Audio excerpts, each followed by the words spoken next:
Where is the boss?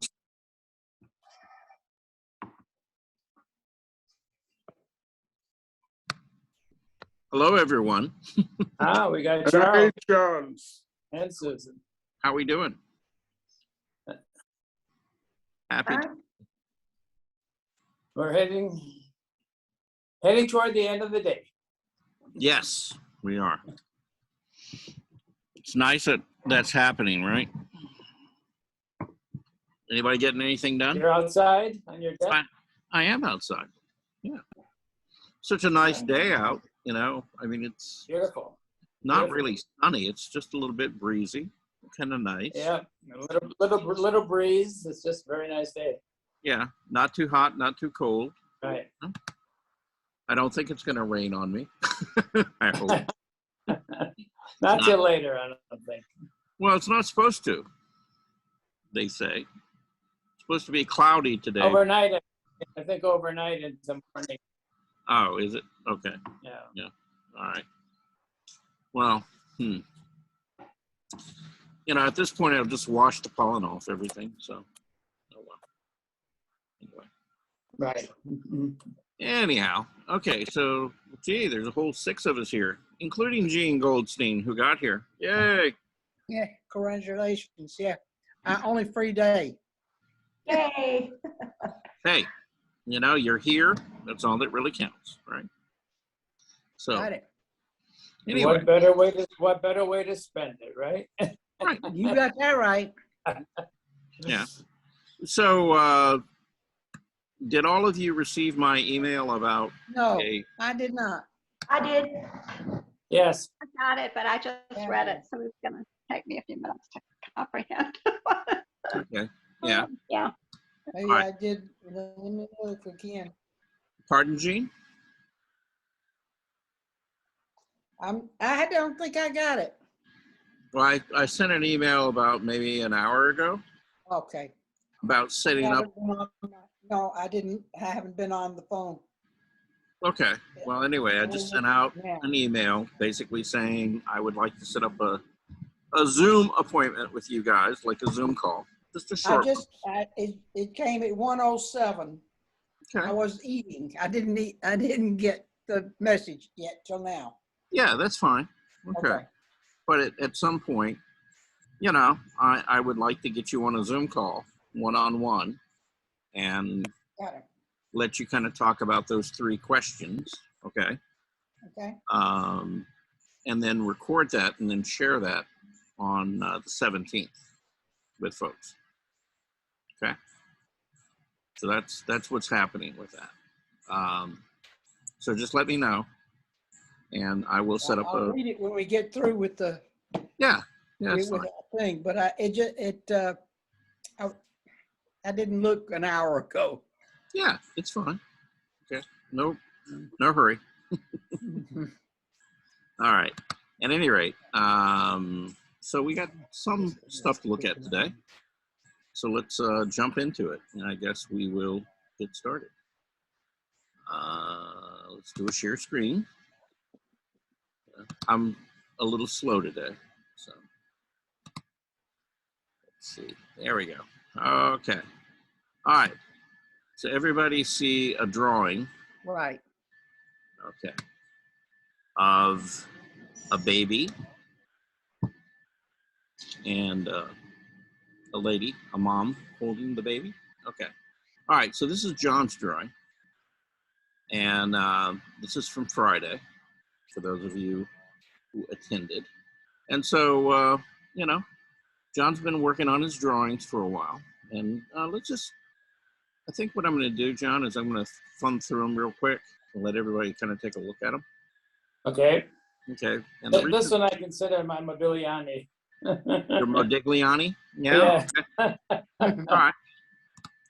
Well, okay. What do you consider this one? I didn't consider it. Oh, you didn't consider it in one way or the other? Okay. All right.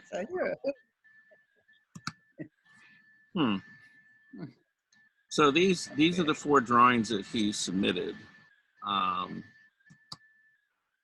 Okay. And so those are from the class on Friday. So I got a couple of comments to make. Okay. Yep. And the reason I went ahead and just kind of thumbed through them Right.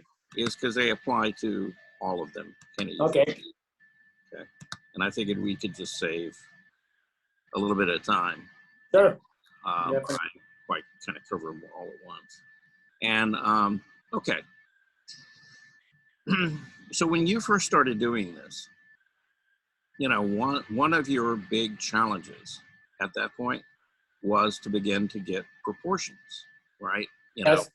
Correct. and sort of get things to connect up and, you know, where the arms go, where the hands go, things like that. Okay. Well, you pretty much so solved that problem for yourself. Okay. Okay. Yeah. So you've improved, you know, and you're getting to the point now where, okay, your size relationships and trying to capture the general movement of the figure and things are all pretty good, right? Okay. Now, the thing that you need to work on, though, is you really need to work on making lines, okay? Because I get the sense in looking at your drawings that at some point, you know, you get to a point, you start, you know, getting in some of the tone and the shading, and then you go back in and you restate like a lot of your lines, and you make them all the same. Okay. Not a good thing, okay? Because No. well, because what you're doing is, you know, you take the time to put in the value, you know, the tone, to show where light and dark are.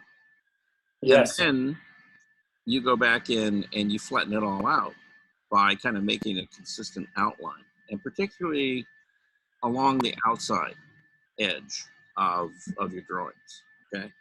And in particular, this one, you know, let's look at, now on the male over here, you actually did a little better, see?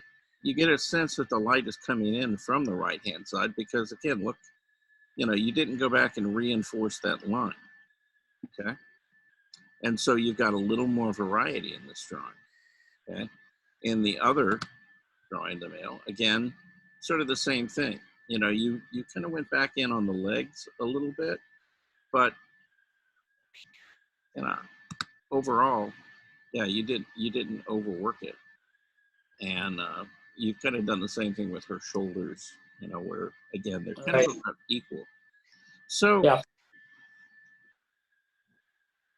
So I'm going to suggest, okay, that for the next couple of weeks, that you don't worry about putting in the tone so much as you concentrate on the line itself, and trying to make the line express whether it's, you know, in light or in shadow, which means you're going to have to vary it. Yep.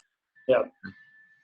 Because you gotta get to the point where you're making that sort of decision, you know, as you're drawing, as to what you're seeing, and then put it down.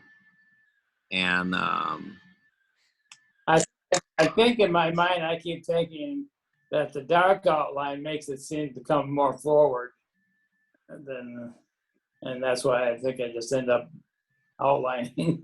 mm-hmm, yeah. Well, and so what you do when you do the outline is you flatten, Right. and nothing really comes forward or goes backward, you know, at that point. Right. And so by varying it, you know, you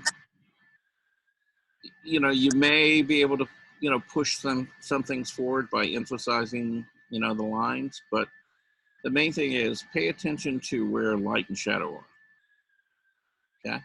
Because if you get the proportions correct and the general sort of movement of the figure, you're probably going to understand, you know, if something's moving forward or something's moving backward, right? Without having to try to emphasize that line work. Mm-hmm. Okay. So more or less try to use the line work to show or indicate or suggest that, all right, this side of the face is in light, the other side is in shadow. So if the other side's in shadow, you might have a thicker, maybe even darker outline, you know, on the light side. Maybe you have just barely, just a very thin little, you know, suggestion of a line. But play with that, okay? Okay. Because, I mean, your drawings, as far as, like I said, the proportions, things like that, are all getting, you know, quite a bit better. So, you know, you're beginning to see the size relationships and get those, you know, but it's the line work that's, you know, kind of. How many minutes are these sketches? What, they're about 20? 20 minutes? This one was 30, and the other 3 were 15. Okay, yeah. So 15 to, yeah. They vary in time, Gene. Okay. Sometimes we do quicker poses. I didn't do that on these because they were a little more complicated, and I wanted people to try to, you know, get a little more of the figure down. Why did he use, I saw it started in pencil and then he went over some of it in ink, like the mother with the child, the baby was in ink and the. No, it's all graphite. Yeah, Just, Oh, it's all graphite? it's Yeah. all graphite. Yeah, I just used Oh, it looks really black. softer and darker. right. Yeah, and you're using, what kind of pencils are you using, John? You're using like a 4B, 6B, something like that? I usually start with like a B or 2B, and then I go up to like a 3 or 4. Okay. Yeah, and the softer the pencil, the darker the line's going to be. Yes, Yeah, because they're softer. You know, right. the graphite's softer. So, okay. Anyway, so that's kind of my 2 cents on those. Okay. Anybody else got any thoughts about those? Anything they want to say before we? I really like his use of shading in the figure itself. Mm-hmm. Like, for example, the men, I know exactly what the man's doing. He's leaning back, Mm-hmm. and the proportions are great too. Yeah, and you know, as far as can't talk, late afternoon. As far as him beginning to lay down tones and values, yeah, that's working a lot better for him. You know, because remember, John, at one point in time, you had a real hard time laying down a tone that didn't look like it was like really scratchy. Correct. Right. Now they're getting a lot softer. See, so again, you know, you're beginning to be able to manage that medium in a much better way. So it's again, you know, it's kind of like we're going to take a step back and get you to focus on the line work, right? And actually with these, it wasn't. I was thinking of line, not really in terms of light and dark and light, heavy and light, but I was trying to get a single line, not scratchy over and over and over. So I was trying to do the drawing in almost a single outline, single line instead of multiple lines. Right. Yeah. Yeah, and as far as, you know, finding the edge, things like that, that's kind of how you want to do it. You want to look Right. at observation and then put it down. But you also want to be thinking about the type of line you want to be making. Right. And like in this drawing, okay, it actually works pretty well.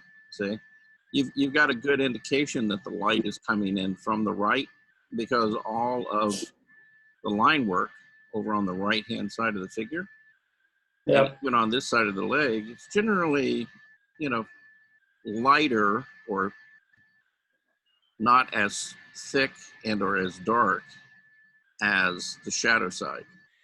Right. And so there, you know, you kind of pulled it off, you know, and made it work pretty well. You know, here, like in this drawing, not so much, you know. Right. Yeah, they're a little too equal all the way through the drawing. Right. Yeah. Same thing is true here in the mother and the child. Okay. So again, maybe slow down. Don't worry about the value so much at this point. Yeah, I think that's what it is I'm thinking. In fact, like on this one, I'm thinking the darker value brings it forward, and around the head and shoulders and that I got lighter value, but the lines are equal. Yeah. Which, anytime that you have lines that are the same weight, Right. then basically what you're saying is that it's a flat surface. Correct. Equally distant away, and that the light is equal on both sides, which can't really happen. Okay. But all right. So moving on from that, you sent in this watercolor. Okay. And this Yes. is your hiker. Okay. So tell us a little bit about this. Okay. So did you do? Well, again, I was trying to do the wet on wet in the background. Mm-hmm. So I did that with the sky and the first layer recessed, and then try to get the figure over that. So I was still trying to work with that wet on wet approach I used on more successfully, I think, on the girl sitting on the pier. Yeah. Well, I wouldn't say that you were unsuccessful at that. In fact, I think you pulled it off really well.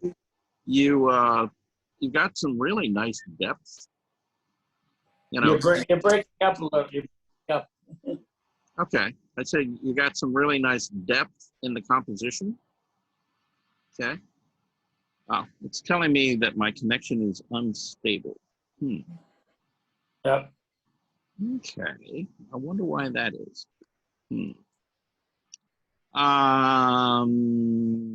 Okay, well, let's see how it goes.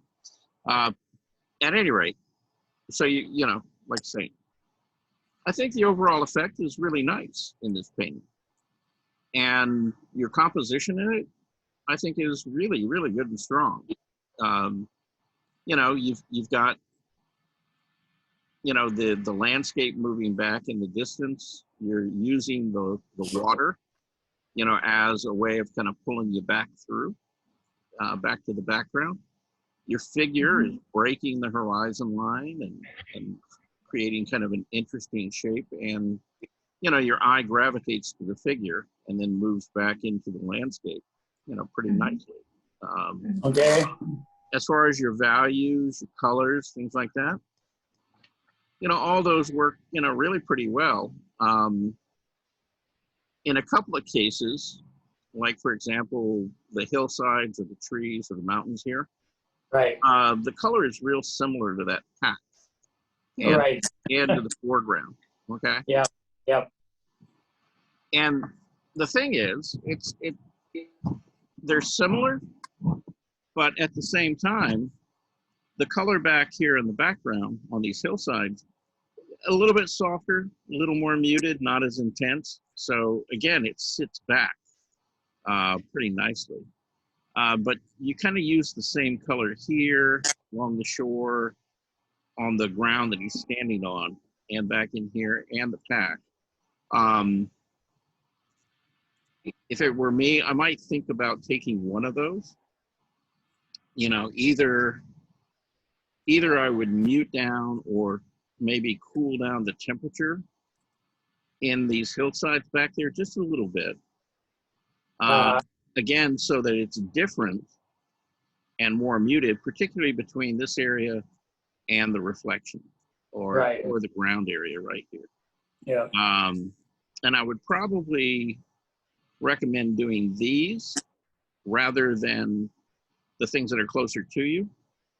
Because I think if you went into them with just a little bit of, like, maybe a blue or a violet or something like that. Right. I'm not talking, don't change the value or anything. It's just, all you're trying to do is just shift the temperature cooler and mute the color a little bit more than they are now. And then I think everything would separate really nicely. Okay. But that's just like a small little tweak. The other thing is look at the difference between the front side of this area that he's standing and then right behind, which is more intense. And again, try to even those out a little bit maybe, so that, it's not like really light over to the right and then darker to the left. Okay. Okay. But it's a really nice little, painting. How big is this? 11 by 14. Okay. Yeah. So, it's, again, you're getting your skill level at mixing color and getting depth in the painting and stuff are all getting quite a bit better. And just keep painting. I mean, yeah.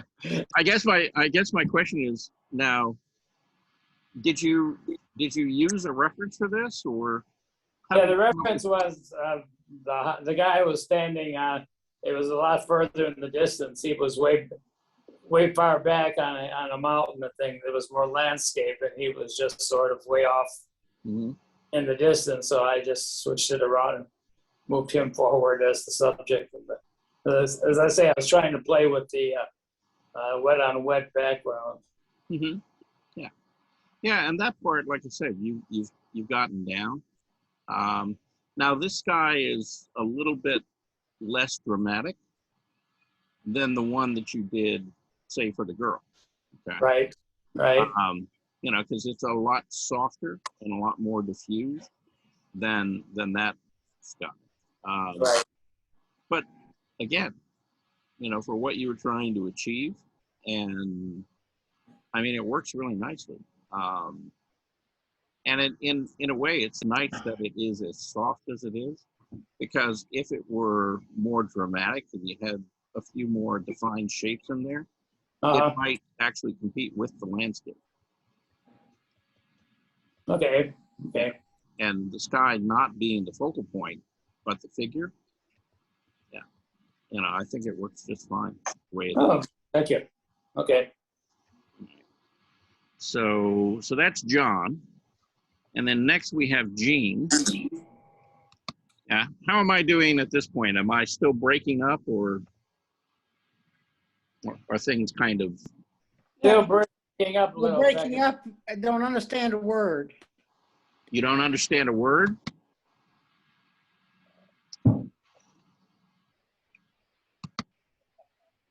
That's the first clear wording you had since you got to my name. Okay. All right. Well, I'll tell you what. Let me take just a minute. What? I'm gonna go get the hotspot, okay, and set it up out here so that maybe we can get a better connection. Okay. So just give me a few seconds. I got to run inside, and I'll be right back. Oh. John, would you please review what wet on wet is versus the other types of watercolor painting? Yeah, it's like we saw, was it 2 weeks ago? We had those little demonstrations. I don't know if you saw that Wednesday. I think it was on a Wednesday, but basically I spray down and wet the paper totally. And then I mix the paint so it's very wet, not dry. And I sort of like drop the paint onto the wet so it sort of diffuses on its own. And then I'll move the paper up and down and back and forth so that it runs and that nature. So it gets that more blending soft edges rather than drawing them hard, painting them hard. So was the whole purpose of wetting it down so that you could blend the colors more to your liking? Yes, correct. Like particularly in this last one here, the sky. Right. Yeah. So that again, I do blues and whites, and so the clouds and things will grays. So that they just sort of automatically form their own. I do not go back then and repaint on them. I just whatever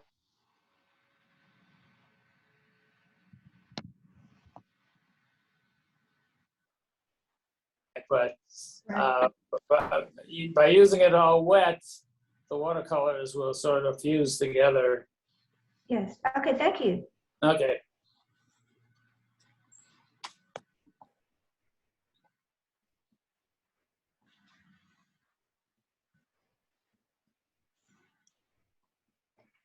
And then to review some more, if you had a dry piece of paper and you want just the color of the watercolor,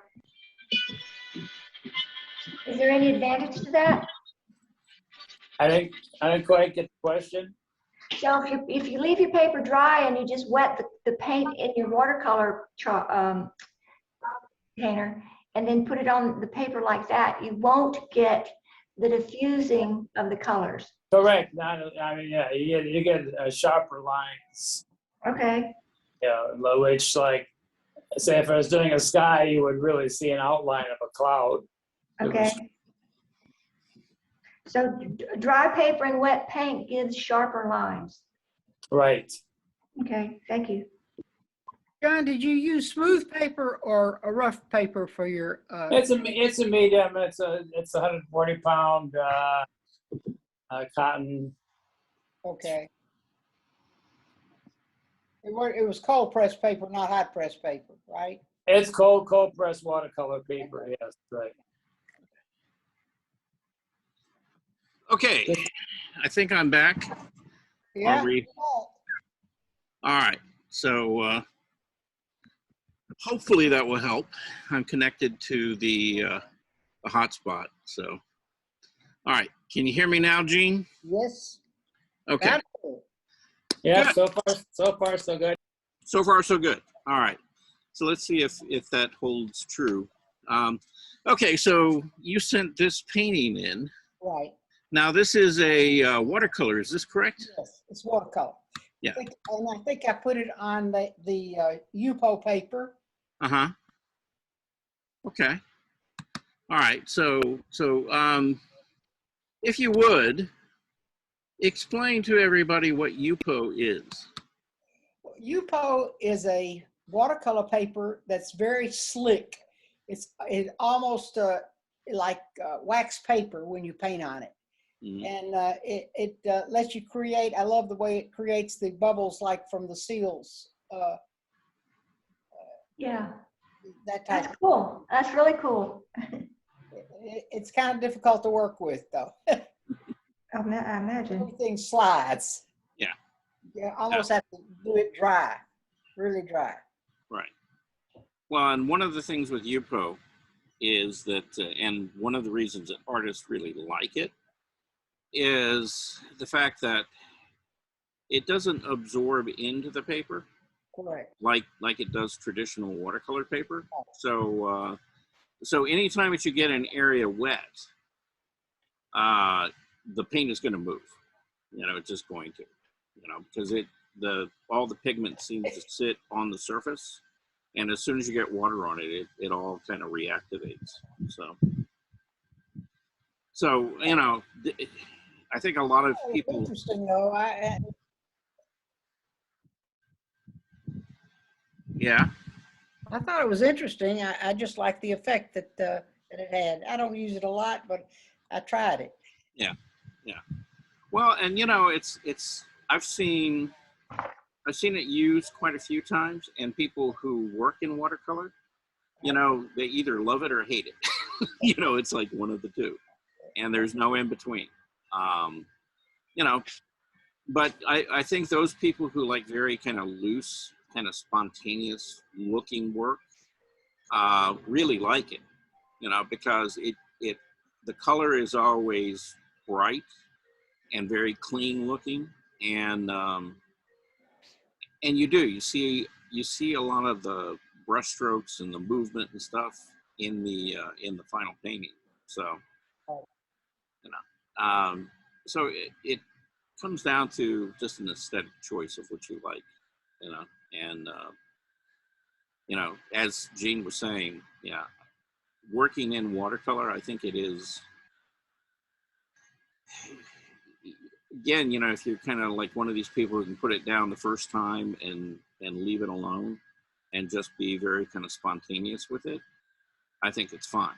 You know, if you're one of these people who like to go back in and render and nitpick, that's not going to work so well for you with this. Well, the interesting part is also you could take like a Q-tip, and if it bled into the seal too much, I was able to take a little dampness and do the like above the head to make it stand out a little more.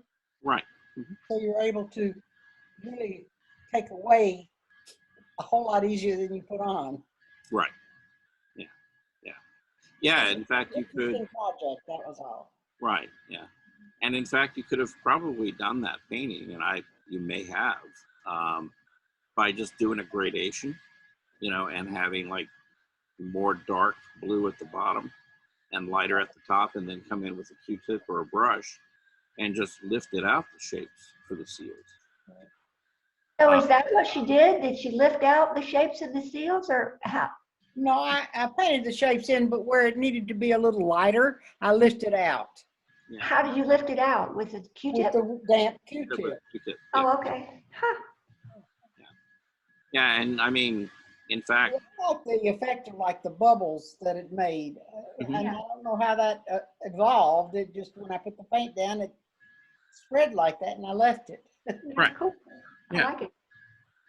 Yeah, it shows. Yeah, it shows a lot more of the effect of the liquid on the surface, and so you know you get, you know, you're not going to get like a lot of smooth gradations on Yupo, and again, you know, that adds to that sort of sense of spontaneity, you know, to the work, and you know, again, you know, it's like a lot of people really either love that or they don't.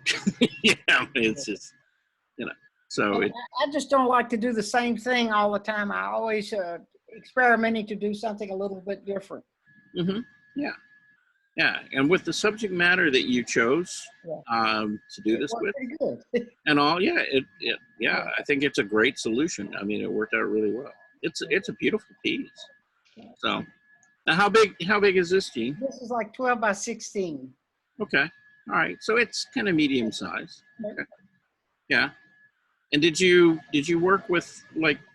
Did you start off with like a big brush, or I mean, how did you go about? I always start out with kind of a large brush. This brush I started out was like 2 inches wide, I think. Okay. On that smaller piece of paper, if I had done a larger piece, I probably would have done a 4 or 5 inch.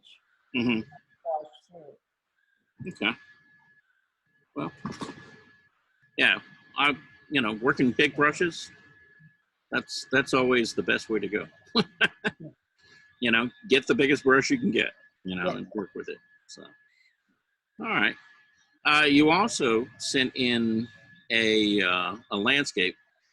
Now you sent me 2 emails. Well, Okay. the reason the one yesterday, it wasn't finished, and I didn't think I would have time to get it to you.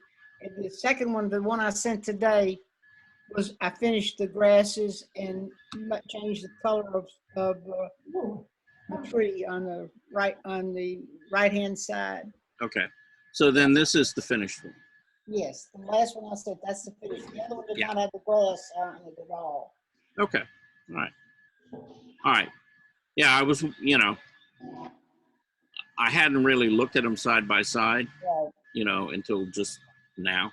But yeah, you can see a value difference, and yeah, there's That some and it was just a dark mound over here on the right. Base coat before I stuck the grasses and stuff on it. Okay. All right. Now this is an acrylic, correct? This is an acrylic. It's Okay. also about I don't know if it's a 12 by 16 too, or maybe it's 11 by 14. I don't know. Whatever piece of canvas I had, that's what I use. Okay. So this is on a canvas, not a piece of paper. Okay. Correct. All right. Well, it's kind of interesting because you got a very similar effect to working with the Yupo in the sense when you lay it in your background in the blues and stuff like that. It has a very similar look to The watercolor, Charles. That's where I started out with the whole piece. I wanted to see if I could get that effect. Mm-hmm. This Okay. is also an experiment. Yeah. Okay. Well, and the advantage that you have of working with acrylic is you can put in a very loose background like that, and the Right. acrylic being, you can use it Yeah. as an opaque paint. Right. You can build up your layers over that. Right. You know. I wanted to leave it loose, and I wanted to leave it really light and faded because it reminded me a little bit of actually some of the Japanese pieces that you showed, except they do a flat. They don't do texturized stuff. They just did a flat, like a flat wash, I guess. Right. Yeah. Yeah. The colors are a little bit flatter because, again, it's a printing process. It's not a painting process. It's not, right. Yeah. But yeah, I mean, you've pulled this off really nicely. You've got some nice color and depth. Kind of like John's piece where you use the water, as a device to sort of pull you back through the composition again. Right. And that worked really well. Also I want to kind of point out, and I'm sure you did this intentionally, the value range in the foreground Yes. is much stronger than in the middle ground or the background. Right. And you see they're all very different. The contrast between the trees back here and the actual surface of the ground, it's fairly low contrast. And that gets all of this area back here to move back, behind the two trees. And so this area of the painting really kind of jumps forward for us. And so, yeah, you've managed the value structure of this really pretty nicely, and the color, and you got nice movement in it. So, yeah. Anybody got any comments? Anything they want to say about the What was her source? Gene? Well, part of it was made up, and I saw some trees that I liked, and I put them in there. I don't know. It was I saw a piece of a photograph of, maybe it was a photograph of a painting that somebody did that did this kind of light border cuff effect so that the canvas showed through, and I said that's the reason I started it out like that, I think. But it's just part what I saw and part just dream work, I guess. Yeah, and it's after a while, when you start working with a subject, like landscape, for example, or still lives or things like that, your job as an artist isn't to sit there and faithfully copy everything. It's to use that sort of as a source, and then create something. Create something that expresses your feelings or your mood or things about that particular subject. And so, you've got a lot of liberty, to take things and play with it.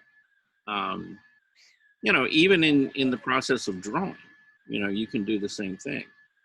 Some drawings you do as academic studies to gain knowledge, right? To kind of figure out what something is. And other things, other drawings, it's not so much about being accurate as it is being expressive, trying to say how you feel about something with it. And, An impression of what you see. Right. Yeah. Yeah. And so, painting serves a lot of different functions, and some of the better paintings out there, you wouldn't say that they're necessarily they're representational, but they're not necessarily realistic. They're not photoreal. Okay. Think of some of the work of Voltaire or Monet. Monet was not photographically accurate, but it's the color, it's the composition, it's the movement, the light, in his work, that really kind of sings and attracts people to it. So, yeah. So don't feel like you have to like copy, everything absolutely faithfully. Now, maybe in a portrait, okay, that's important. But there's even examples of portrait artists who don't hold to that tenet, and will exaggerate, the figures and the people that they paint. Again, because they're trying to express, either a feeling or an idea about who they are, right? So. You can't take too many liberties with a portrait because you see someone differently than they see themselves. Mm-hmm. Some people don't like it when they get older to see wrinkles, and they don't want you to put wrinkles in. But that's how they look. You're not 20 anymore, you're 60. So. Right. Yeah. It's hard to. Well, actually, yeah.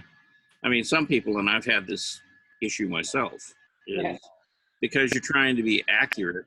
Right. A lot of times when you paint them, they could be younger and you make them look older because you put in too much, Right. and so you kind of overwork it and you age them. And, believe me, I've done that enough. Yeah. I quit doing it because I just didn't enjoy it anymore. Mm-hmm. Yeah. Yeah. Well, I still love painting people. I know you do. Yeah, You do them quite well. I love your minister. That was really very nice. Yeah, but I've kind of moved, away from doing portraits of people, and really, I like having figures in a composition, but I really don't want to make it a portrait for the most part. Yes.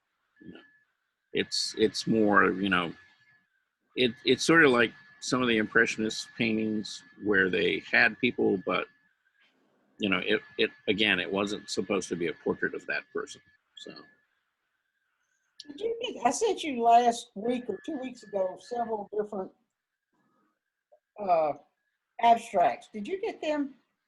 I did, and we looked at them. Oh, well, I didn't know. Yeah. It's a rarity. I have a Tuesday or a Wednesday. And I Mm-hmm. only did this. Now I have this Tuesday and this Wednesday only free because they restarted back my physical therapy. Okay. All right. That's really, it's just bad because I can't do it. Well, I would have liked to heard the comment on it. So. Yeah. Well, you make it when you can. Maybe if we have a little time left over at the end, I'll try to open up last week's folder, and we'll try to take a look at them real quick for you. Okay. Appreciate that one. Yeah. Okay. That's a movie for me again. I haven't done that since college. Yeah. Okay. So now we have June. Ms. Wang, where are you? Yes, I'm here. There you are. Okay. All right. So tell us about your drawing. Okay. Where did this come from? Come from the photo. Okay. And do we know who this person is? I don't know. Okay. Yeah. So it's not anybody that you knew. Yeah. Okay. No, I didn't know. Yeah. Now he looks like he's kind of classically dressed. Like he's not a 21st century guy. It looks like he's more like a 1800s type guy. Yeah, maybe 18 or 19. Yeah. Yeah, early 1900s. Early 19. Yeah. Yeah. Yes. Okay. And you said that this was a photograph? Yeah, from the internet. Okay, This is, I forgot her name. It's some kind of famous. Uh-huh. Okay. Yeah. Yeah. Well, okay. And I guess what I'm trying to find out is, was this something that someone painted of this guy that you were trying to copy? Just not a painting. It's just a photo. It was a photo. Yeah. Yes. Right. Yeah. Well, I'm going to sneeze. excuse me. Okay, all right, we're over that. Okay, so yeah, one of the things about a lot of those photos, and particularly out of that period of time, like right around about 1900, some of them were done very well, and they had a lot of, like a lot of subtle changes in value, and were very, I mean, there was a good range of value in there, and they really showed the form of the face. And then some of them were not so good. They kind of flattened everything out because it was like overlit, and the film wasn't that sensitive. So, but in your particular case, all right, the way you handled it, you've got kind of a nice range of value in the face. The structure of it looks pretty good. And you've got this kind of very intense expression on his face. He's kind of contemplating, focused on something. So you pulled a lot of that off really, really nicely.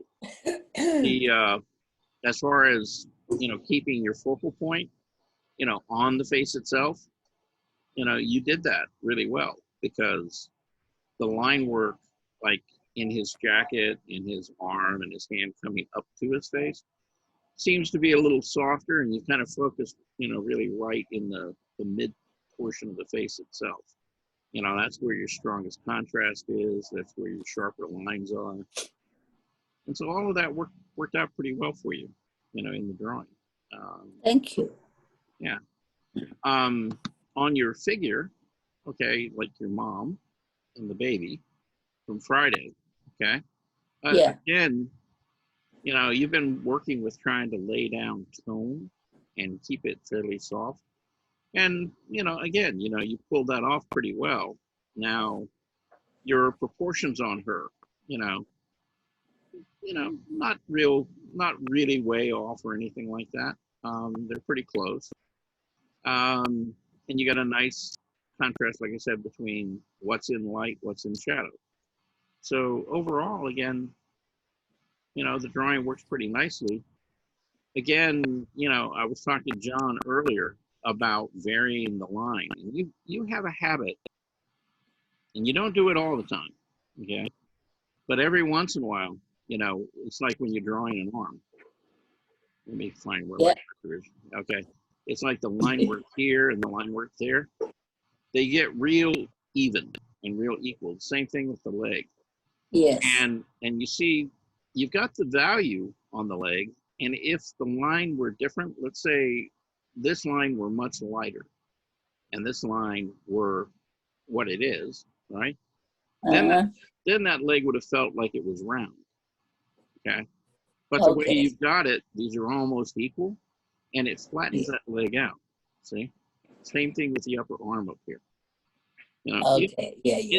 Anytime that you have a shape or a form that has a curved surface to it, the outline can't be the same on both sides. It just can't be. Because, that surface has got to turn either toward or away from the light, which is going to vary those edges on each side so that they appear to be different. Right? So like, for example, over here on this leg, right? Okay, so you've got a pretty defined outline here, but it's very soft, and it's nowhere near as dark as, say, where the fold and the pressure is on where the calf is up against the leg.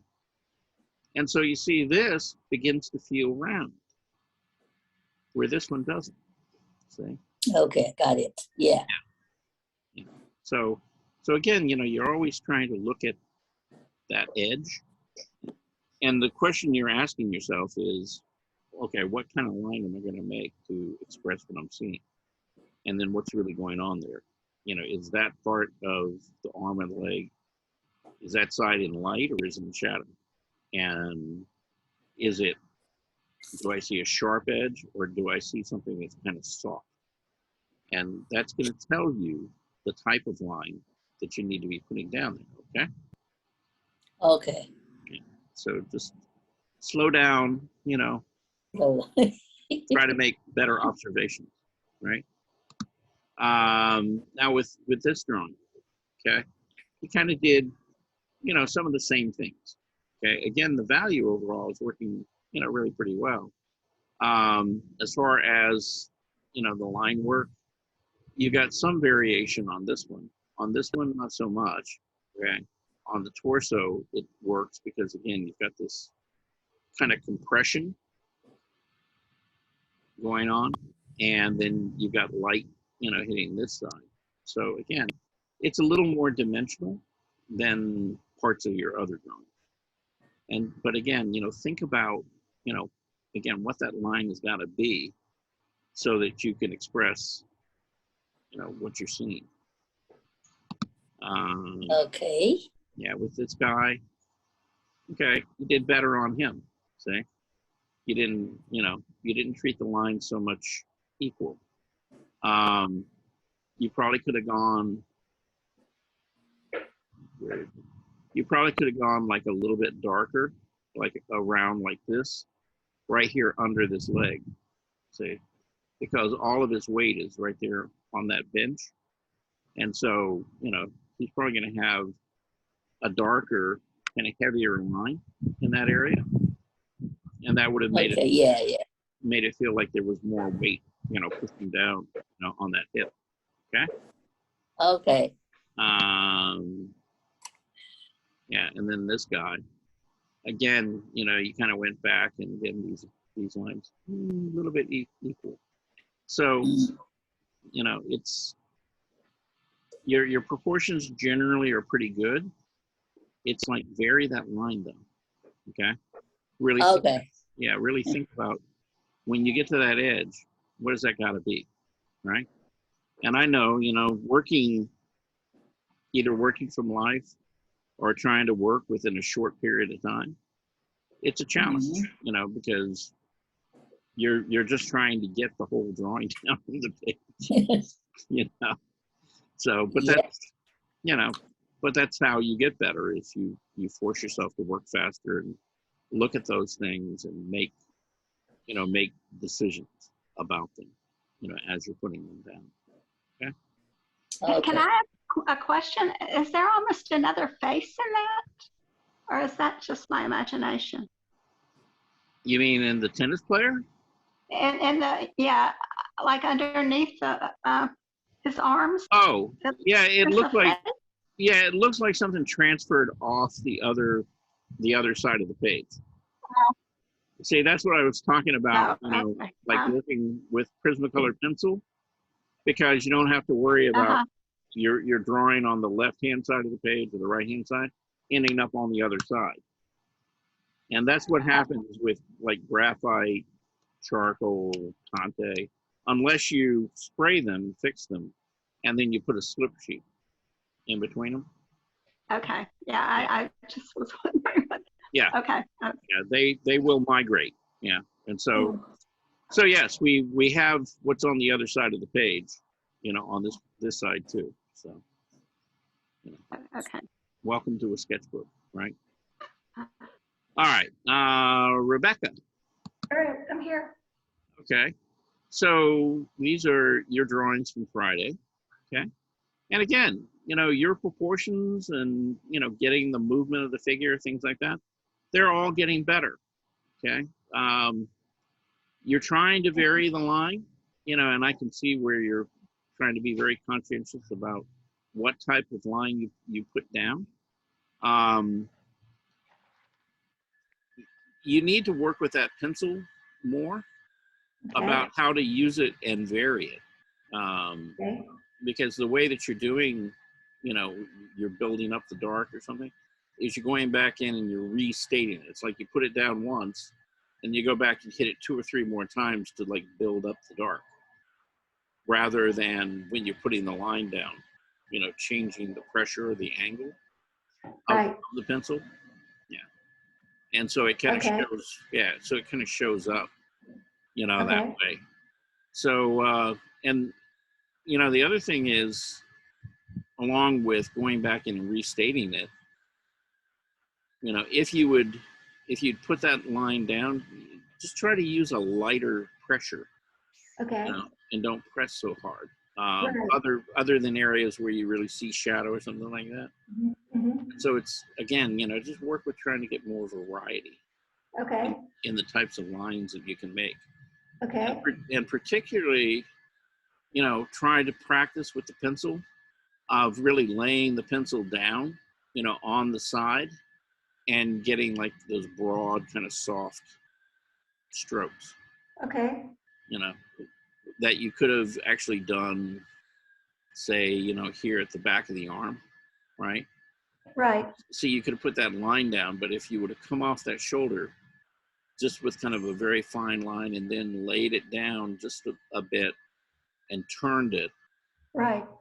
then you would have gotten that broader edge, but it would have been a much softer edge than what you put. Okay. Okay. So again, play with those tools, see if Right. you can get better at kind of Okay. controlling it. I know that's a lot to ask for, but that's what we're here for, right? Right. Now on these guys, again, the line work is kind of equal, right? For the most part. You did, on the upper figure, you did attach a value to it, which softened it.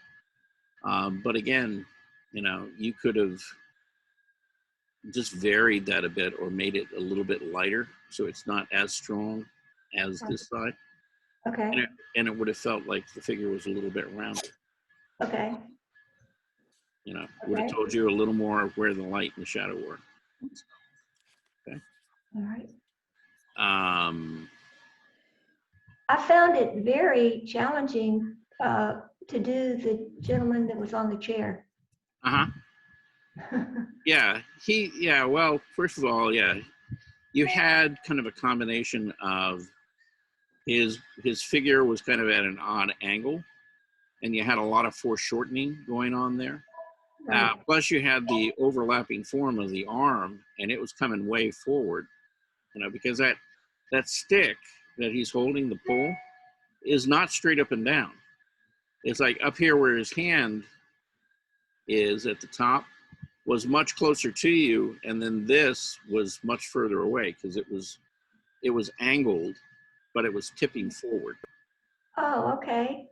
Well, you can tell from the erasure marks how I struggled with just lining this up with where the arms were. So, right. And then the chair is slightly tilted, but I think you can tell he's leaning back. Yeah.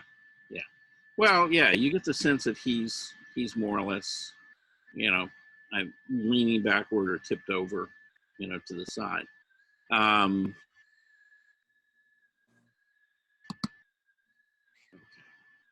Let's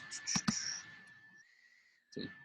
I actually have them up so that we can actually look at them. Good. Where did they go? They're behind. I see it. I see one of the women. Yeah. Yeah, they're down. Yeah, down in the corner back here. Okay. So looking at this guy. Yeah. So you see, he is moving. Right. His torso is moving backward. Right. But you see how the tip of this pole is much closer to us here, much further away from us there. I didn't even pick up on that till he just said it. Thank you. Yeah. So there's a lot of foreshortening going on there. And it's fairly subtle.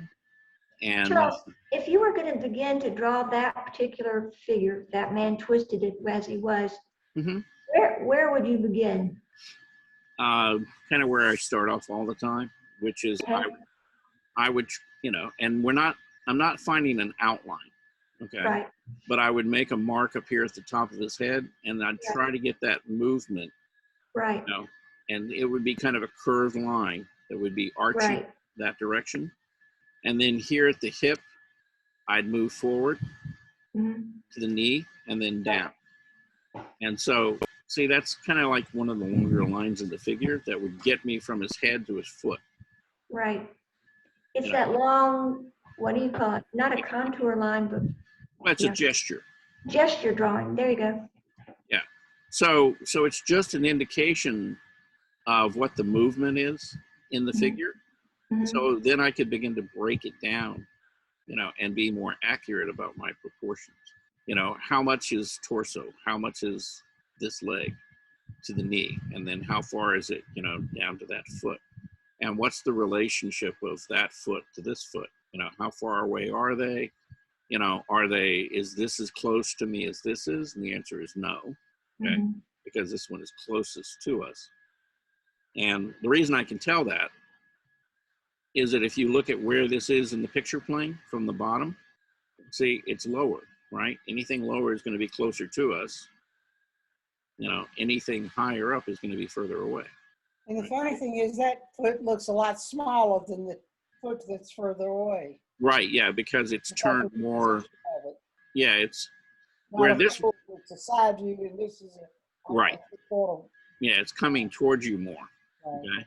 I mean, it's not coming directly towards you, but it is twisted and turned, you know, towards you, right? The proportion, the You know, position, same, everything, that's complicated. yeah, no, yeah, there's nothing simple about this pose, which is why we took the time that we did to draw it. But look, for example, at the size of this hand versus this hand. Right. See, and this one is, again, about a third bigger than this one, right? And that's because this one is further away and this one is closer to us. But it's closed, and the other one is, you see the inside part. Yeah, yeah. Well, they're both wrapped around that pole. Yeah, but this one being closer, it appears to be a little bit larger, and this one is a little bit smaller. See, because if you had to line up where this was, you know, it's probably equal to or about as close to us as this kneecap right here, because it's coming forward. Where this hand back here is closer to where the hip is, you know, or maybe like, you know, kind of this area of the leg. See, so, you know, it's like you got to look at that stuff, and then sometimes, you know, you have to push things, right? If you really wanted that arm or that leg or the hand to come forward, you might have to actually make it bigger than maybe you think you see it. Right. Okay? And maybe you have to push this one and make it a little smaller than you think you see it.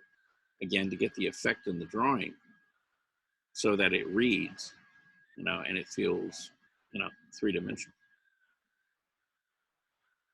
Again, you know, we're not trying to copy these exactly. It's like, how do you tell? We're trying to tell, you know, the viewer of that drawing, this is what I saw. You know, this is what was going on. Okay. So you can use, you know, your artistic license there to do that. You can exaggerate things. All right, so let's go back to the artwork. There we go. That's in the way. All right. Okay. So that was Rebecca's drawing. I think that's, yeah, all four of them, right? And then we have Suzanne Siegel, who sent these in. And she's not with us, is she?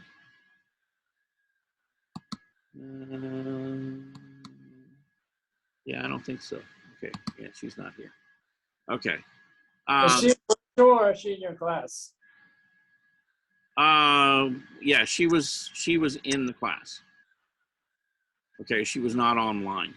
So she was actually in the classroom. So this is done in Conte, and again, had the same amount of time you guys did, you know. But now, you know, she's just getting back into drawing after not drawing for many years. So now, you know, I can make a lot of the same comments. You know, again, she could be a little more sensitive about the line weight. Her big issue right now is in trying not to straighten up the figure, which she does pretty consistently. You know, and finding those angles and finding the proportions. And that's what she's really struggling with right now. But, you know, little by little, you know, Rome was not built in a day, and she's getting, you know, more aware of it and looking at that, you know, more closely. You know, like the mother and child. See, a little more successful at, you know, getting the proportions, but still, you know, she's got little awkward things about the drawing. But again, it's improving, you know, from where she started a couple of weeks ago. So, you know, this drawing thing is not the easiest thing in the world to do. And, you know, it's like sometimes they work out really well. Sometimes you struggle a little bit with them, you know. So, but that's kind of the challenge of it is, you know, you're not going to get better by not doing it, right? So now this is Susan Adair, who is here, okay? Yeah. All right. Susan, you know, Yeah. we've kind of talked about this before. When you try to take pictures of these, try to line them up in the camera so that they're not distorted. Okay. I tried. I was kind of rushing this morning because I had to get out of the house. But yeah, try to get them to kind of sit as square as you can in the frame. Because what's going on here is that you see, it looks like the head's a lot bigger, and in the drawing, it probably really isn't. You know, because again, you're kind of shooting down. You know, in this case, and if you would have squared that up, you know, then the bottom, which should look bigger, probably did. Okay. yeah. But let's just talk about line work and value, things like that. So you started working with a different set of pencils. Now you've got some hard and soft pencils, and your values, you know, the way you're laying down tones and things like that are a lot more sensitive than they were maybe a month ago or so. And so you're beginning to kind of get down, you know, how you lay those values down and keep, you know, like broad, light, and dark areas. So that's gotten a lot better. Your line work, same thing. You know, you're beginning to get more variation in your line, and you're beginning to see changes in it, and that's good. You know, now, you know, have you worked out 100% yet? Not quite. Okay, but you're on the road. I'm getting there. Yeah, you're getting there. Okay. And if you figure out your phone and camera thing and can shoot them more squarely, then yeah, they'll probably improve a lot that way too. Okay. Yeah. Now I wanted to talk about this drawing in particular. Okay. This was a plaster cast of a female figure, and it's a kind of a classical Roman or Greek style plaster cast, and you know, I like the way you drew this and how you kind of blocked out and found like the edges of the light and the shadows. You know, you treat it a little bit kind of graphically, and that's okay. And that's fine. But you've got a nice kind of structure, you know, to this, and the figure still looks fluid. You know, your line work, you kind of kept to a minimal. You know, it's there, but it's not as strong as the value in this case. But you did a good job, you know, capturing kind of the movement and the general proportions of her. And you got, you know, some changes in value as it moves around the form. So all that's really good. That was good observation on that part. Thank you. And then this is the orange. Again, I think the drawing is probably, you know, pretty good. It's the photography of it that's hurting you. Yeah, it's a little blurry, and you know.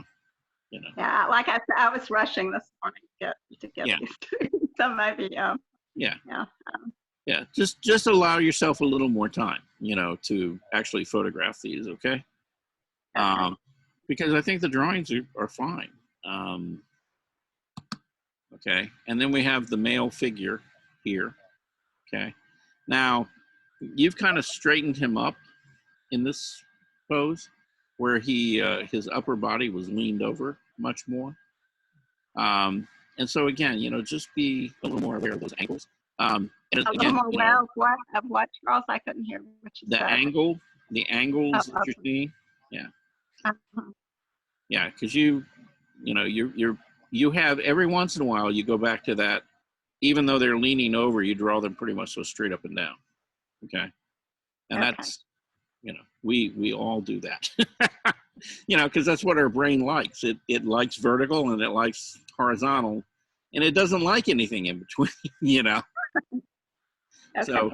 So we got to kind of get over that. Again, though, you know, how you're using the value and stuff, all of that's improving. You know, it's getting a lot better. And you actually got this hand coming forward and this one moving back, you know, pretty well. So you're getting a sense, you know, of some of the depth and the distance in there. You know, so you're pulling some of that off really nicely. It's just getting it all to work together, right? Right. This guy. And that was that's my very first baby that I've ever drawn. That's your first baby? Well, let me tell you something, okay? You've done a much better job at that baby than most of the you know, old masters in the Renaissance did. I'm serious. I mean, you know, you look at those like little babies and stuff, like the baby Jesuses and stuff that they painted with Mary. I mean, Uh-huh. they look like, you know, little like miniature 60-year-old men in those paintings. They're horrible, you know. And these are the old masters. But yeah, and babies are tough, you know, because their proportions are totally different than an adult. But still, you know, you got the scale and the size relationship between the mother and the child. You know, you got her sitting. You know, the proportions could have been, you know, maybe a little more weight and stuff in the lower part of her body. But again, you know, you're beginning to work with that medium and laying down values and things like that. And all of that's kind of, again, heading in the right direction.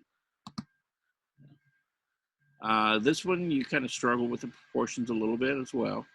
But again, you know, the value, the changing and the varying of the line, you know, I see a lot of that in there. And so you're working with all that stuff and it's beginning to sort of work for you.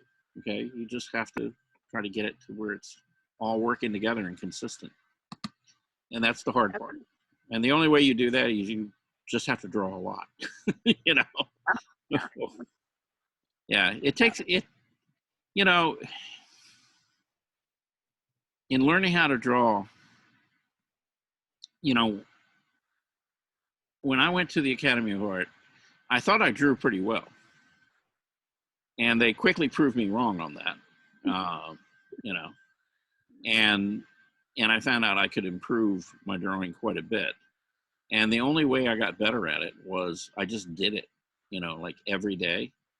On average, I would draw about 4 hours a day from life, because every day of the week, you know, I had either a life drawing or a life painting class. You know, there were. I'm getting attacked by ants here. I'm outside. But you know, one of the things with you know, drawing is that, you know, you just got to keep doing it. You know, it's like every day you got to get in there and just keep doing it. Okay, now it's telling me that I have a low battery. Okay, but I'm plugged in. What's going on here? All right. Are we still alive? Yep. Okay, Yeah. good. Let's see. Well, that's kind of the last drawing I had anyway. Okay. So if we die and go away, you know, then it's. Well, we haven't seen yours though. We need to still see yours. Okay. Yeah, we can do that real quick. Yeah. Here, I'll go back. And I'll have to go through them real fast so the computer doesn't totally die. All right. So let's go back up to the top. Okay. So over the weekend, I worked in the studio. I had been doing some plein air pieces, and this is something I'd done last fall and never really finished. And this is actually on a piece of really like a almost like a piece of mat board. It's what they call museum board. It's archival, which is nice. But I was out in Woodstock, and I painted this. It's along some of the roads out there between like Woodstock and Alpharetta, and I'd started this, but wasn't really happy with it. So went back in and worked in the studio on it this weekend, and got a lot more paint on it, and fairly happy with it at this point. We can't see it. We're just seeing you. Are we supposed to be able to see the picture? Yeah, I thought I had shared it. Maybe I did. No, we just see. No, you're not sharing. Okay, I'm sorry. Did you do any plein air on Thursday that we could see? Yeah. Okay, yeah, let's share that. Yeah. Okay, can you see it now? Now yes. Now you can see it. Okay. All right. So anyway, yeah, that's the painting that I was talking about, and it's probably about like 12 by 16, roughly. And this is something that I worked on again over the weekend, and it was the same thing. It was actually on the same day I went out, and this is all up in like Woodstock, between Woodstock and Alpharetta, and this was by, I think it was Old Alabama is the road that I was on. And so I painted this.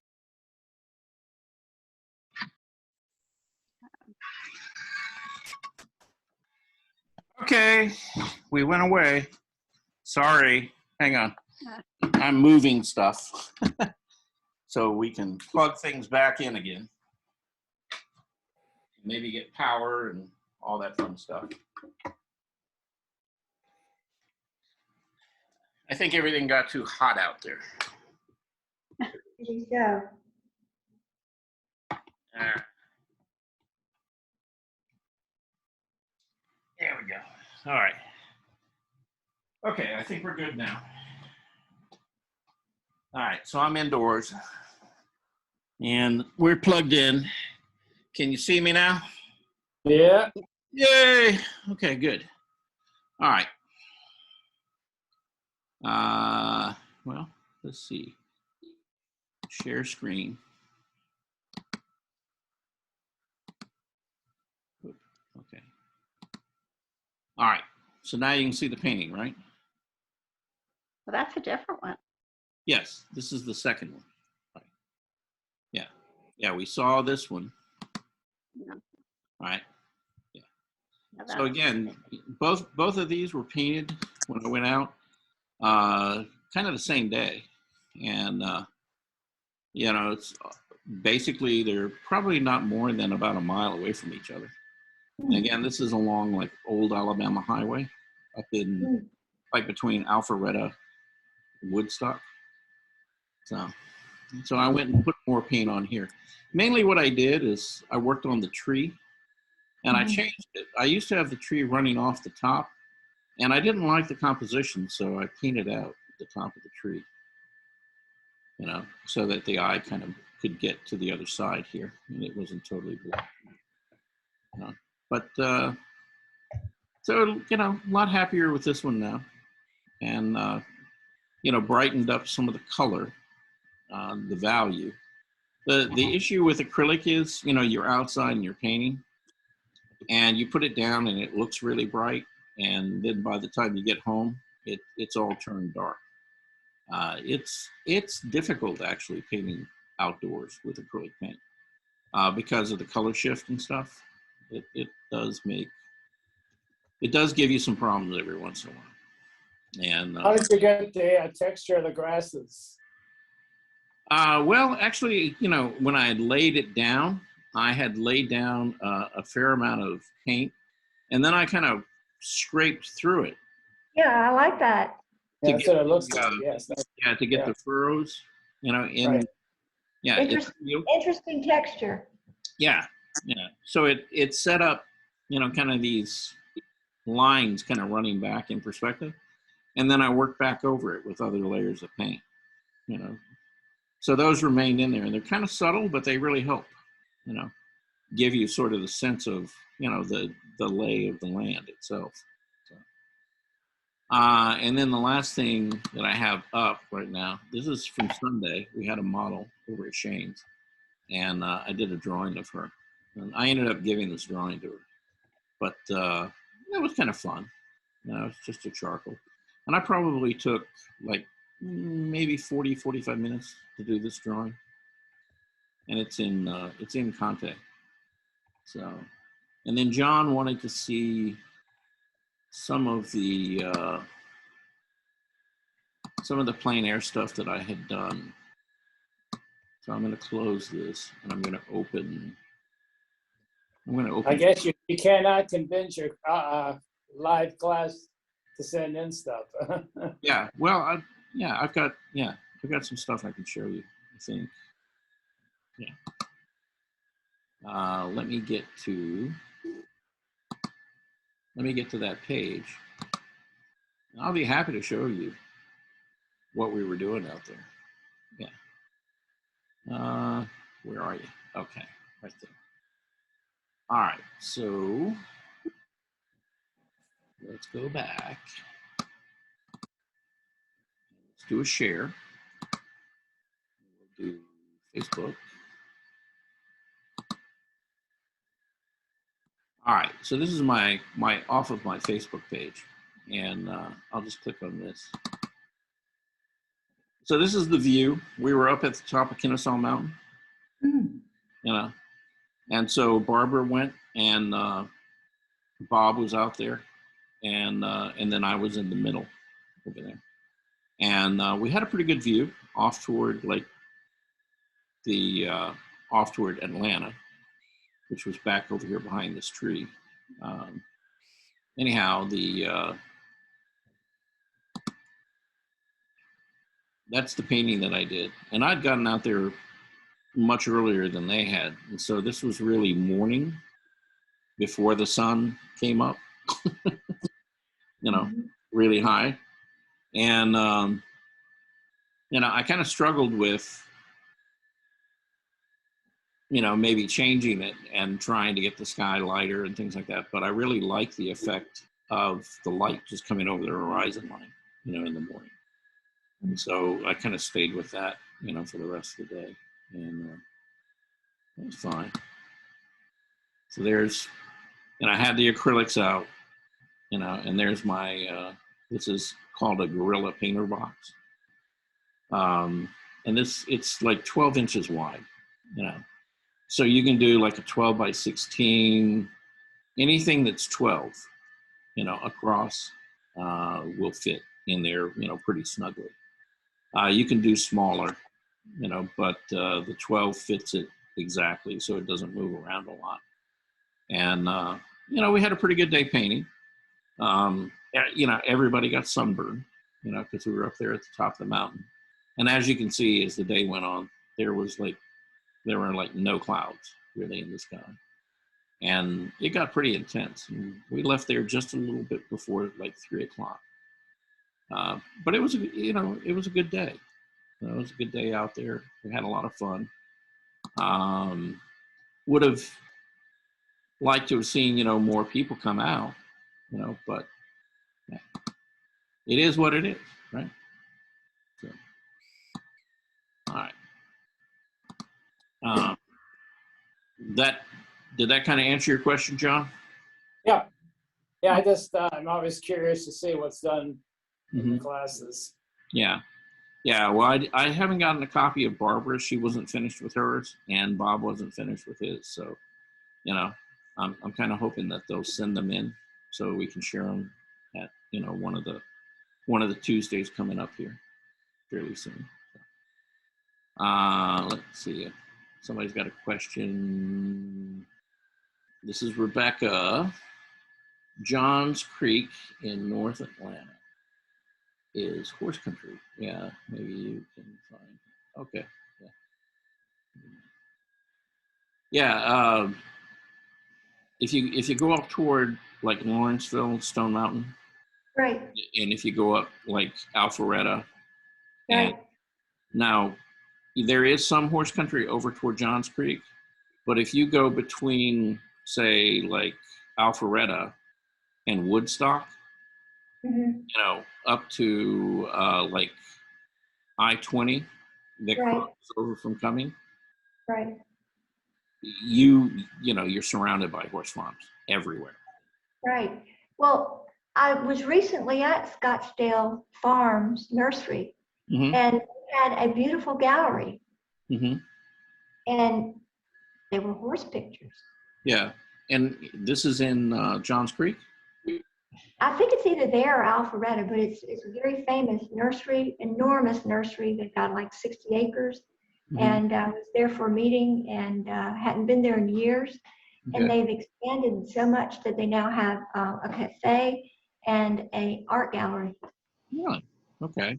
I hadn't heard of that. And do you know where they're located? What the address is? I can send it to you. I'll send it to you. Okay. Yeah, if you would. Yeah, I'd be interested in going up and taking a look at it. I had some friends. And can go back to show me some of those abstracts with a comment. I'd appreciate that. Yeah. If you have time left. Yeah, we will. Okay. So here, let me go get those. And we're getting there little by little. So that would have been on the, I guess, the 26th. Yeah. Okay. Right there. Okay. Let me open those.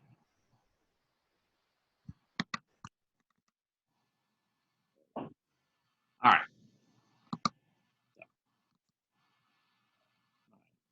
Share. All right. So these are the abstracts that you were talking about, right? Yeah, that's right. There we go. Okay. So yeah, Gene sent these in, not this week, but last week. Okay, toward the end of April. All right. And I had a couple of comments about these. Out of the three of them, you know, I really like this one, and I like the next one quite a bit. It just, I mean, they're somewhat representational, you know, like Right. this one kind of reminds you of a landscape without necessarily being a landscape. Well, you know why? Because I was thinking about when I used to fly, we would look out of the window and see that. That's what that's from. Mm-hmm. Yeah, That's weird, but that's what I thought about. right. So you see the different shapes in the fields and stuff like that. Right. Now, not talking about it being a representational thing, right? But Right. just as a painting, right? Right. There's a couple things that really work really nicely here, and one is your range of contrast. You know, you got some very strong darks and then some very intense color and very light colors, you know, to play against it. So, you know, it's very active. The other thing is the, you know, the movement. You know, this kind of, you're pulling, you know, back and forth, you know, across composition and just keeping the eye moving around constantly. And so, I mean, it made a really nice, you know, abstract composition. Again, you know, my first impression when I looked at it was, and this is, you know, my thing, not yours necessarily, you know, but I automatically kind of thought landscape because it just kind of felt that way to me. You know, also the color sort of choices kind of reinforce that idea a little bit. You know, but again, you know, it doesn't have to be a thing, you know, but the movement and everything is there, which is really nice. The thing in the next one, again, kind of reminded me of a flower, right, or something floral. But your color palette. Stained glass windows when I did that one. Yeah. That's But really weird, but I don't know. But your color palette here is very different. And I guess my question is, now this looks like it was probably done with watercolor and acrylic. No, this is just acrylic. Used again thinly and some thicker. Okay. Did you use it like on a piece of watercolor paper? I did. Okay. Yeah. I did it on a heavy paper because I was afraid that with that much, if I did it on a thinner piece, it would curl. Mm-hmm. Yeah. Well, you got some very nice kind of like watercolory effects up here, Mhm. with these washes, in the background, which are very soft. But again, your colors are lighter and brighter, in a sense, generally warmer than what you had in the landscape sort of abstract piece.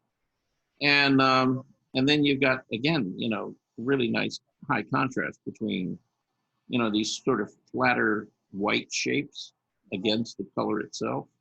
And some of the stuff I did first with the watercolor wash, and then I started putting in some of the darks, and then I used the white gesso to cover some of it up because I didn't like it. So that's when the white started. It's really weird. Okay. Yeah, but still, I mean, it makes a nice contrast, between those white areas and then the color. And it keeps the overall composition not feeling kind of dark and heavy, but instead very light. And so, it kind of feels warm. It kind of feels spring or summer to me. And I like that, it's a nice piece. Now your next piece. My hand is not steady enough to do that type of squares anymore. Well, here's the thing, okay? And again, this is just a personal preference, okay? I personally like the other two pieces much better. And the reason being is that they have a sense of movement and depth to them that this doesn't seem to have.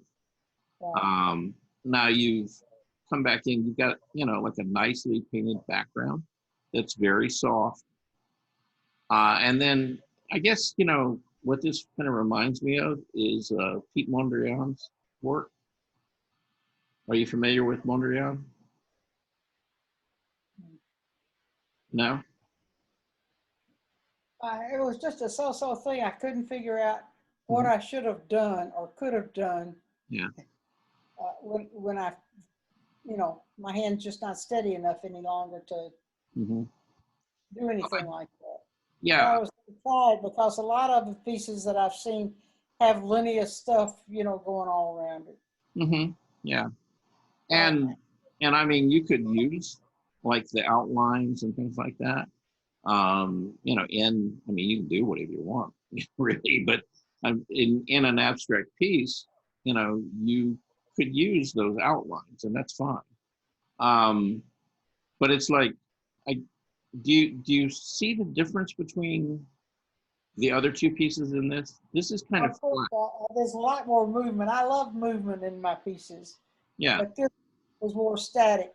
But a long time ago, I remember doing the collages with cut papers. You cut colored paper and put it down as a collage of abstract. And I try to do it instead of with pasted papers because I don't particularly like the collages that way. But I was trying to figure out, well, what if I just painted the squares without moving them and then had the movement with the lines, but the linear lines did not cope well. Well, it's just that, I mean, they're right, they're verticals and horizontals. Right. And again, so it doesn't. Yeah, a lot more movement to it. Yeah, it's kind of flat. It doesn't. Yeah. That's the word. It's flat. Yeah, it doesn't have the depth. It's like a layer, like you've got this very soft background that moves back, and then you've got this sort of. It's almost like a screen. Like some of those wooden screens, the decorative screens or whatever, that sit in front of something. I don't think I'd like it as a screen either. I just couldn't figure out what I could do to change it. Yeah, I'm always thinking, well, how would you, since it's not watercolor, you can paint over it. How can I solve the problem of making more movement in it? And, painting something on top of it, and I just couldn't figure anything out. So here's some ideas about that. Okay, let's say that we wanted to make this look more three-dimensional, right? And we wanted to push some of these areas of the painting back and bring others forward, right? So you've got a couple different choices. Like, for example, like all of your color squares, okay, you could vary the size of them, you know, to where there's more contrasting size. Some of these could be much bigger, right? Some of them could be much smaller, you know, again, because they're similar shaped objects, even though they're different colors, you know, that might begin to give you the illusion that, you know, some are further away and some are closer to you. I had a few of them overlapping, Mm-hmm. but that didn't solve the problem either. No, because again, the size relationships are really pretty close, you know, in size. If I had done like maybe painted the largest square behind the top where the yellow and the like the burnt sienna is, if I had filled that whole square in with the color. Yeah, let's say that this kind of yellow, All yellow or something. yeah, let's say that it filled this whole shape right here. Okay. Well, because of the size relationship and the difference in sizes, it would feel almost like this was closer to us, you know, and then this would sit back behind it and you see a lot less of it. And then this be kind of sitting in the middle, right?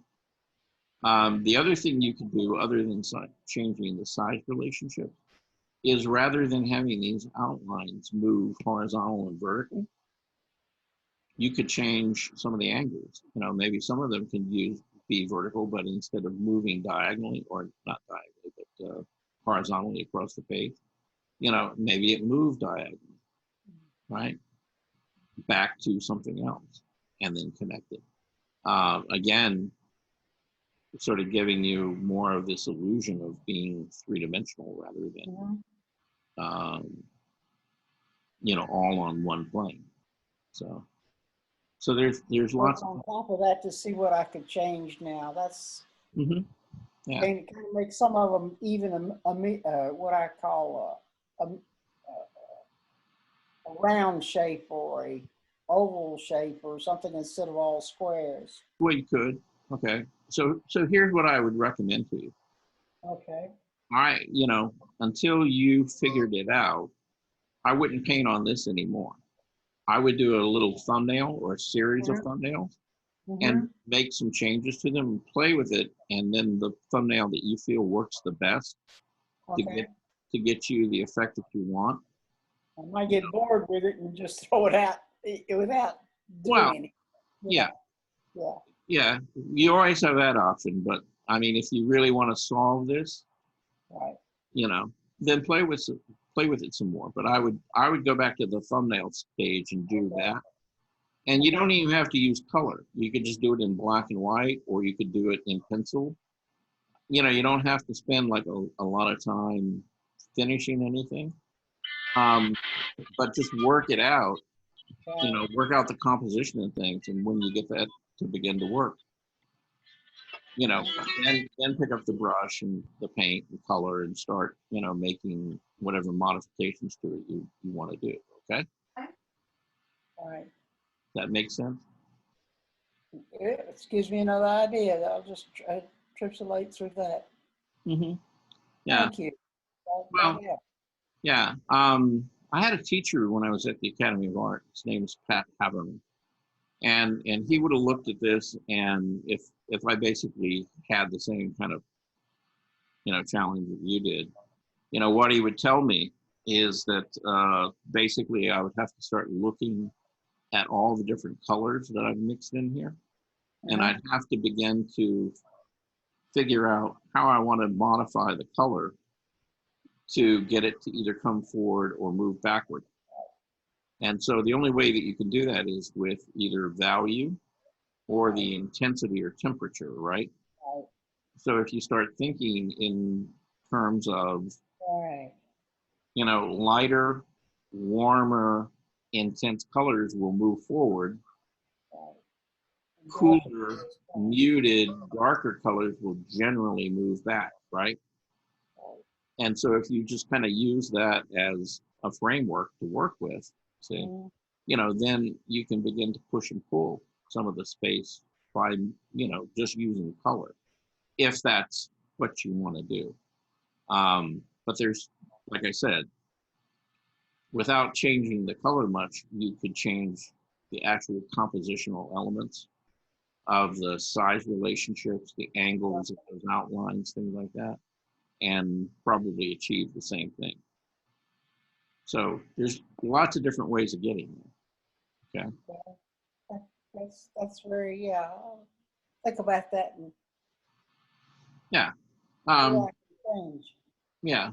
But again, you know, that's stuff that, you know, if I were at this point of the painting and I didn't know where I wanted to go next, you know, I'd go back to like a thumbnail sketch and start working out, you know, and trying to solve it in a thumbnail, because I can do it much more quickly there, and I can come up with a solution, and then it's much easier for me to go to the piece and make those changes rather than trying to figure it out on the painting itself. Okay? Thank you. Yeah, that's, yeah, Okay. good thought. Yeah, it's, I still like impressionistic painting better. Doesn't impressionistic? like expression, it's something that the abstracts don't excite me like the I guess like the other paintings do. Okay. Yeah. I don't know why, but it's just me. Yes, it Everybody is. has a preference. Yeah. There you go. You see, you hit it right on nail on the head, because that's exactly what it is. It's whatever you kind of relate to. You know, some people, you know, they actually prefer abstract over representation. I know. You know, because they have, you know, they're not trying to basically paint a tree. You know, if the painting ends up reminding whoever's viewing it of a tree, fine. You know, that's okay. If it doesn't, that's fine too. Yeah. You know, it's colors, it's shapes, it's like how does the painting make you feel? So, Yeah. you know, and you know, either way you go is fine. You know, it's just a different choice. But oh, okay, Rebecca sent me the address for that. So anyhow, you know, Thank you very much. keep going. All right, I'm going to copy this address so that I have it. So maybe I'll take a trip out there over the weekend or something. Take a look at it. Oh, it's in Milton. Okay, I know what that's at. Okay, anybody else got anything we need to cover, talk about? You know, anybody have any comments on the world, you know, today or anything like that we want to share? It's a mess. Well, yes. That goes without saying. You know, there's always something going on. So, True. all right. Well, then I guess on that happy note, we will say goodbye. Okay. And we will. Thank you, Charles. Yeah. What are you doing for tomorrow, Charles? Pardon? What is tomorrow's show going to be? Oh, tomorrow is Wednesday. painting and mixed media. Yeah. So yeah, we're going to look at well, we're going to look at a couple of different things. We're going to look at a couple of different techniques, including marbling. You know, paper marbling. Have you ever heard of that or familiar with it? Okay, it's where they make all these really nice colors and textures on paper, you know, as a decorative element in your painting. So we're going to look at that, and we're going to look at a couple of different painters. Actually, there's a young woman who is a painter who is missing in action, and I'm going to show some of her work. She's from Ukraine and does beautiful work. But yeah, nobody can find her right now. You know, she's kind of fallen off the face of the earth. I may miss the first hour, but Well, I'll try and come in for the last part. okay, all right. But yeah, we're going to look at a couple of different painters and like I said, that marbling technique. I've got a couple of different videos. I'm probably just going to pick one of them, you know, as kind of a demonstration, let you guys kind of see how that works. And there's different kinds of marbling. I think the one that I'm going to do though uses acrylic paint, because that's something that's accessible here, other than like a lot of inks and stuff like that. So I think that's what we're going to do tomorrow. I'm still sorting through stuff. So, okay. Thank you. All right. Well, then have a good rest of the afternoon. Okay. You too. All right. I'm going to go back out there on my back porch again, maybe get some sunshine. All right. I'll see you guys tomorrow. Thank you. All right. Bye. And thanks, Rebecca, for the info.